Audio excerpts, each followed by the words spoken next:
এই যে মাইকের যে বিভ্রাটটি হয়েছে, আমরা তাৎক্ষণিকভাবে খোঁজ নেওয়ার যে চেষ্টা করেছি, 2024 সালের 5ই আগস্ট তারিখে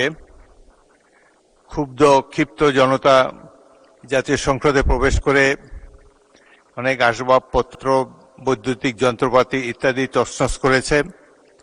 এই কারণেই ক্রমাগত মাইকে বিভ্রাট দেখা যাচ্ছে।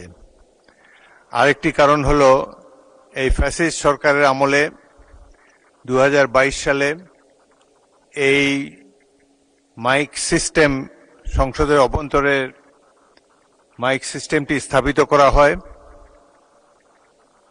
যারা এটি স্থাপন করেছে তাদের অ্যাটল কোনো ওয়ারেন্টি ছিল কিনা, মাইকের কার্যকারিতা কতদিন থাকবে এ সম্বন্ধে কোনো কাগজপত্র ইত্যাদি পাওয়া যাচ্ছে না।